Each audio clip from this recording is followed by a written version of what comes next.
Back to my channel Neelu's classroom और कुछ नया सीखें। Hello friends, welcome back to my channel. और आज हम पढ़ेंगे कन्वेक्शन के बारे में। हमने अपने प्रीवियस वीडियो में कंडक्शन के बारे में पढ़ा। हम पढ़ रहे हैं फ्लो ऑफ हीट के बारे में। हीट कैसे ट्रांसफर होती है from one body to another body. तो उसमें हमने पहले कंडक्शन के बारे में अपनी प्रीवियस वीडियो में देखा। अब हम देखेंगे कन्वेक्शन के बारे में। तो यहाँ पे एक एक्टिविटी है, heat is a form of energy. So heat is a form of energy, और ऐसी एनर्जी जो वन मॉलिक्यूल से अनदर मॉलिक्यूल तक ट्रांसफर होती है। तो 3 वेज में हीट ट्रांसफर होती है, conduction, convection and radiation. Conduction मैंने अपने प्रीवियस वीडियो में बता चुकी हूँ और मैं बताने जा रही हूँ कन्वेक्शन के बारे में। तो यहाँ पे हम एक एक्टिविटी देखते हैं। To show the process of convection, fill a test tube with cold water, drop an ice cube in this water. Now heat the water from below. You will find that the ice melts quickly. This shows that through water is a bad conductor of heat. Heat easily flows upward in it. तो हमें एक test tube लेना है जिसमें हमें cold water fill करना है और उसमें एक आइस क्यूब को ड्रॉप करना है। अब हमें नीचे से हीट करना है उस टेस्ट ट्यूब को। तो हम देखेंगे जो हीट, जो आइस है वो क्विकली मेल्ट हो रही है। जबकि हमने पहले अपने कंडक्शन में वीडियो में पढ़ा था कि water is a bad conductor of heat, लेकिन फिर भी हीट इजीली ऊपर की तरफ फ्लो हो रही है, तभी हमारी आइस क्यूब मेल्ट हुई। The above activity suggest that there is another way of transfer of heat in liquids. तो हीट लिक्विड्स में हीट कंडक्शन के थ्रू नहीं होती है, तो फिर ये कैसे आइस मेल्ट हुई? तो ये हमें इस एक्सपेरिमेंट के थ्रू पता चल रहा है कि यहाँ पे हीट ट्रांसफर का कोई अनदर मेथड भी है जो कि इस हीट को ट्रांसफर किया और आइस मेल्ट हो गई। Let us read why this happens. You have seen that substance expand when heated, their volume increase but their masses remain the same. This means that the mass per unit volume of the heated substance reduces, that is the density of a substance decreases on heating. That is the density of a substance decreases on heating. The substance therefore becomes lighter or less dense. ऐसा इसलिए हुआ कि हमने पढ़ा है कि substance जब heat होता है तो वो एक्सपैंड होता है, उसका वॉल्यूम क्या होता है? इंक्रीज होता है। वॉल्यूम इंक्रीज हो जाता है पर जो उसका मास होता है वो सेम रहता है। This means that the mass per unit volume of the heated substance reduces, that is the density of the substance decreases on heating. जो डेंसिटी होगा सब्सटेंस का वो क्या होता है? डिक्रीज हो जाता है जब सब्सटेंस हीट होता है। The substance therefore become lighter और लेस डेंस। तो जो सब्सटेंस होता है वो लाइट हो जाता है, हल्का हो जाता है। As the water at the bottom near the crystal is heated, और जो नीचे यहाँ पर पानी है वो हीट हुआ, वो हीट होके ऊपर गया, फिर वो गर्म पानी ऊपर गया और जो डेंस था ज्यादा वो नीचे आया, फिर वो नीचे से हीट होके ऊपर गया। तो इस तरीके से it become lighter and rises up, and the rising water is hot, so it's molecule vibrate faster. They strike other cold molecules on their way and pass on their energy to them. Soon their vibration reduces, the rising water become cold. The cold water being heavier comes down from the side. It gets heated up and rise again. तो जो molecules हैं वो heat up होंगे, वो transfer करेंगे heat, another strike करेंगे, इस तरीके से pass होते जाएगा और जो water के molecules heat up हुए वो ऊपर चले जाएंगे और जो कोल्ड वाले हैं वो नीचे आ जाएंगे। तो जो ऊपर चले गए उन्होंने आइस को मेल्ट किया, फिर नीचे आ गए। इस तरीके से soon their vibration reduce and the rising water become cold, the cold water being heavier। तो जब cold water heavier होगा तो वो फिर नीचे आ जाएगा, फिर it gets heated up, फिर rise again। Thus the water molecule themselves move and carry heat to the other part of the water। This constant movement of water is called convection current and this method of transfer of heat is called convection। तो यहाँ पर career जो था molecules वो water के ही molecules थे, जो नीचे के वाटर थे बॉटम में वो हीटअप हुआ, हीटअप होके मॉलिक्यूल्स लाइट हुए। जब मॉलिक्यूल्स हीटअप होते हैं तो वो वाइब्रेट करते हैं फास्टर, तो वो तेजी से ऊपर की ओर गए, उन्होंने स्ट्राइक किया, वाइब्रेट किया, तो अगल बगल के जो कोल्ड मॉलिक्यूल्स है उन पे अपनी एनर्जी पास की और उसके बाद पास करने से उनका वाइब्रेशन रिड्यूस हो गया और वाटर कोल्ड हो गया। इसी तरीके से कोल्ड हो गया तो वो हैवियर वाटर जो थे वो साइड साइड में आने लगे और अगेन नीचे से हीटअप होते गए और इस तरीके से मॉलिक्यूल्स पास करते गए, अगेन अनदर वाटर मॉलिक्यूल्स को पास करते गए। इस तरीके से धीरे धीरे हीट फ्लो होते होते आइस तक पहुंच गई। Thus the water molecules themselves move and carry heat to the other parts of the water। और इसी कांस्टेंट मूवमेंट को एक दूसरे में पास करते हैं, इसी कांस्टेंट मूवमेंट को कन्वेक्शन करंट बोलते हैं। And this method of transfer of heat is convection. Compare this method of transfer of heat to the case where you yourself get up and go to your friend to give him the book। So convection is the process of transfer of heat in which the heated molecules of a liquid or a gas themselves move to carry heat from the hot to the cold region।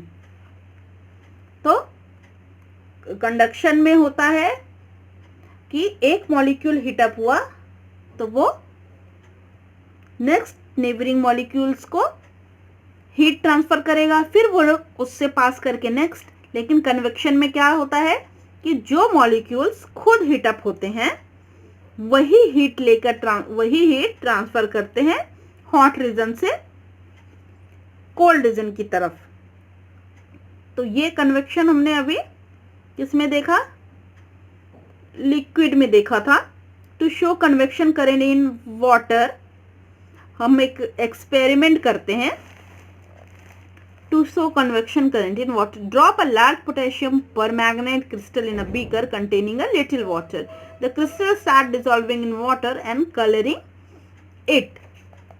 Slowly pour some more water into the beaker without disturbing the crystal. Heat the water using a very small flame just below the crystal। तो हमने एक beaker लिया और उसमें water fill किया, उसके अंदर potassium permanganate, उसके अंदर हमने पोटेशियम परमैंगनेट के क्रिस्टल डाले और वो क्रिस्टल आप देखेंगे कि धीरे धीरे डिसॉल्व हो जाएगा बीकर में उस वाटर के अंदर और कलर करने लगेगा वाटर को। स्लोली उसमें हमको धीरे से क्रिस्टल को डिस्टर्ब किए बिना और वाटर ऐड करना है। उसके बाद हल्की सी यहाँ पे flame just below the crystal, crystal जाके नीचे बैठ जाएगा, वहां हमें हीट देना है। You will observe that the colour water rises from the place where the heat is supplied. After moving up some distance it is spread out and comes down along the sides of the beaker। तो यही जो अभी हमने experiment समझाया वो यहाँ पे convection current को बहुत अच्छे से वाटर में समझा रहा है। तो ये यहाँ से जैसे जैसे हीटअप होगा आप देखेंगे कि ये जो कलर था वो ऊपर जाके राइज होगा और फिर इस तरीके से साइड में फैल जाएगा। मतलब ये जो मॉलिक्यूल्स हैं वाटर के वो हीटअप हुए, हीट एनर्जी को लेकर गए और यहाँ से ट्रांसफ़र किया और ट्रांसफ़र करने के बाद जब कूल डाउन हुए तो हैवी हो गए और फिर वापस साइड में बैठने लगे। तो ये एक्सपेरिमेंट से हमें यहाँ पे शो होता है ये अपनी जो वाटर मॉलिक्यूल्स हैं वो खुद हीट अप होके जाते हैं ऊपर, और उसके बाद अनदर मॉलिक्यूल से टकराते हैं तो उनका वाइब्रेशन कम हो जाता है और वो स्लो डाउन हो जाते हैं। उसके बाद वो ठंडे हो जाते हैं, तो फिर वो साइड साइड से नीचे वापस बैठ जाते हैं और इस तरीके से हीट एनर्जी ऊपर ट्रांसफर होती चली जाती है। तो कन्वेक्शन इन गैसेस, अब देखते हैं। Gases are bad conductor of heat, however heat travels in gases by convection method. तो हीट ट्रैवल करती है गैसेस में कन्वेक्शन मेथड से।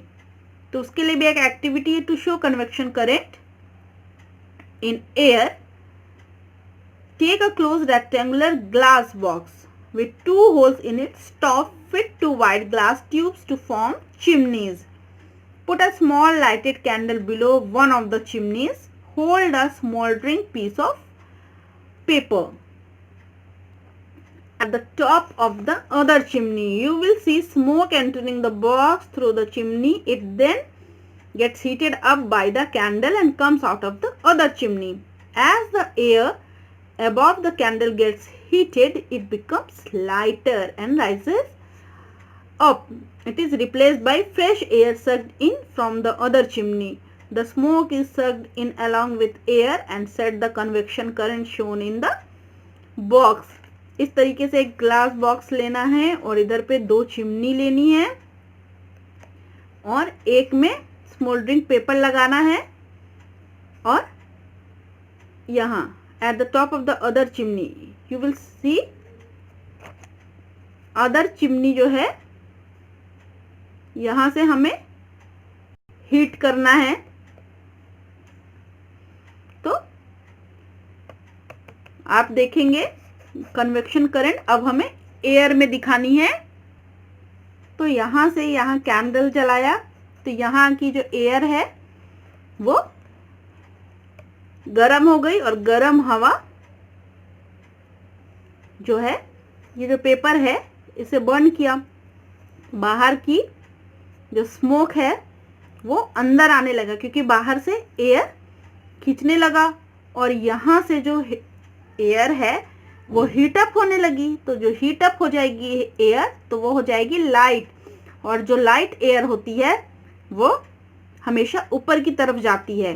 तो जो स्मोक है वो यहाँ से ऊपर की तरफ हल्की हो गई, एयर के साथ स्मोक बाहर निकल गया, और यहाँ पर जो बाहर की एयर है वो हैवी है तो वो इसे स्मोक को पुश करी अंदर। और यहाँ जो हमने यहाँ नेक्स्ट वाला जो चिमनी है उसमें हमने कैंडल जलाई थी, तो यहाँ की जो एयर थी इस चिमनी के अंदर की वो हीटअप हो गई और स्मोक हमें यहाँ से बाहर निकलते हुए दिख रहा है। इसका मतलब कि जब हम एयर को हीटअप करेंगे तो वो लाइट हो जाती है और ऊपर की तरफ जाती है। ये स्मोक के थ्रू हमें convection current in the air समझा रहा है।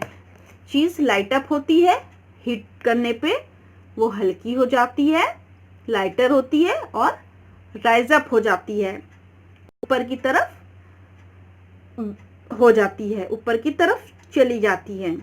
The smoke is sucked in along with air and sets the convection current as shown in this experiment. Sea and land bridges. In the coastal area, the breeze generally flows from the sea towards the land during the day and from the land towards the sea during the night. Sea and land bridges are actually convection currents. Let us see how they are produced. तो ठंडे से गर्म की तरफ जो ठंडा होता है वो नीचे होता है और जो गर्म हो जाता है लाइट अप, हीट अप होके लाइटर हो जाता है, वो राइज अप करता है। तो कोस्टल एरिया जो ब्रीज होती ठंडी हवाएं वो क्या होता है, लैंड के तरफ से आती हैं दिन के समय और from the land towards the sea, breeze sea की तरफ से लैंड की तरफ आती हैं डे में और लैंड की तरफ से सी में रात में। और यही सी और लैंड ब्रिजेस जो होती हैं वो एक्चुअली कन्वेक्शन करंट होते हैं। You know that the water has a higher heat capacity than land. This means that water takes a longer time to heat up than the time taken by land. It also take a longer time to cool down. तो water की heating capacity land से ज़्यादा होती है, इसलिए water को heat करने में ज़्यादा टाइम लगता है और लैंड हीट जल्दी हो जाता है और कूल डाउन भी जल्दी हो जाते हैं. During the day land heats up more than water. The air over the land becomes hotter and lighter and rise up. The air from the sea, which is cooler and heavier, rushes to take the place created by hot rising air. Therefore, a sea breezes blow during the day. तो दिन के समय land बहुत जल्दी से heat up होता है पानी के मुकाबले और air over the land becomes hotter and lighter and Ryzen up. तो जो लैंड के ऊपर हवा होती है वो बहुत गर्म होती है और हल्की हो जाती है और ऊपर की तरफ जाने लगती है. एयर फ्रॉम द सी, जो सी की तरफ से हवाएं आती हैं वो क्या होती है, ठंडी होती हैं और ठंडी होंगी तो भारी होंगी. तो rushes to take the place where created by hot rising air. Therefore sea breezes blows during the day. तो वो हॉट एयर जो है उसके तरफ भागेंगी. इस तरीके से क्या होता है, जो सी ब्रिजेस होती हैं वो ब्लो करती हैं. सी ब्रिजेस ब्लो होता है. तो दिन के समय सी से लैंड की तरफ और रात में लैंड से सी की तरफ जो ये ब्रिजेस होती हैं हवाएं वो होती हैं. During the night land loses heat faster than the water and become cooler. The air over the sea is now warmer. It rises up and the cooler air over the land rushes to take its place. Thus we observe a land breeze at night. And अब पढ़ते हैं application of convection. In houses made in earlier times, ventilators was provided high up on the walls. This was because the air we breathe out is warmer and lighter and rises up. Warm air escapes from the ventilators. It is replaced by cool and heavier fresh air coming in from the doors and windows below. Thus stale air goes out at the top and fresh air comes in from below due to the convection currents set up in the air in the room. तो पहले ज़माने में अभी भी कुछ लोग हैं लेकिन अब बहुत कम हैं, लोग वेंटिलेटर्स बनाते थे. तो आपने देखा हो कि वेंटिलेटर्स हमेशा दीवार में ऊपर की तरफ क्यों बनते थे, वो इसलिए क्योंकि जो हम एयर ब्रीथ आउट करते हैं वो क्या होती है, गर्म हो चुकी होती है और वो गर्म हवा हमने अभी बताया कि लाइट हो जाती है और वो ऊपर की तरफ जाती है. तो जब हम सांस लेते हैं या रूम में हमारे एयर गर्म जो होती है हमारे ब्रीथिंग से वो क्या होती है, ऊपर की ओर जाती है और ऊपर वेंटिलेटर से वो बाहर निकल जाती है और दरवाजे खिड़कियां नीचे की तरफ होते हैं. तो बाहर से फ्रेश एयर, क्योंकि फ्रेश एयर कूल एयर होती है वो हैवी होती है तो वो डोर और विंडो से इनसाइड आती है. इस तरीके से जो ठंडी हवाएं होती हैं वो नीचे की तरफ होती हैं और जो गर्म हवाएं होती हैं वो रूम में ऊपर होती हैं. यही है कन्वेक्शन करंट. ठंडी से गर्म, ठंडी हवाएं, जो ठंडी गैस होगी वो नीचे होगी और जो वार्म हीट होगा वो क्या होगी, हीटेड अप गैस ऊपर की ओर होंगी. Central heating in building is based on the concept of convection currents. Normally water or oil is heated in a boiler. This sets up convection current in the water or oil because of which it circulates through pipes that go through the room. तो जो central heating की जाती है वो भी इसी पे convection current पे ही बेसिस होती है. जब नॉर्मली वाटर या ऑयल को हीट किया जाता है ना बॉयलर में तो convection current, this sets up convection current in the water or oil because of which it circulates through pipe that goes through the room. तो हीट अप होगा तो ऊपर की तरफ जाएगा और ऊपर की तरफ जाके उस पाइप के थ्रू रूम्स में स्प्रेड हो जाएगा. क्योंकि अभी हमने बोला कि कन्वेक्शन में हीट अप होती है एयर तो वो हल्की हो जाती है और हल्की होके ऊपर की तरफ जाती है. तो ये हो गया कन्वेक्शन. तो कन्वेक्शन में जो मॉलिक्यूल्स होंगे वो खुद ही हीट अप होते हैं और हीट को कोल्ड रीजन से हीट को हॉट रीजन से कोल्ड रीजन की ओर लेकर जाते हैं। और कंडक्शन में एक दूसरे मॉलिक्यूल्स में ट्रांसफर होते जाते हैं। इस तरीके से समझिए, कंडक्शन में हम एक बुक एक दूसरे से पास करा के उस चिल्ड्रन के पास या चाइल्ड के पास भेजते हैं जिसकी वो बुक होती है। लेकिन कन्वेक्शन में क्या होता है, हम खुद ही उठ के उस बुक को उस चाइल्ड को जाके देते हैं। ये फर्क होता है कंडक्शन एंड कन्वेक्शन। अगर ये वीडियो आपको पसंद आए तो प्लीज़ इसे लाइक करें, शेयर करें, चैनल को सब्सक्राइब करना ना भूलें।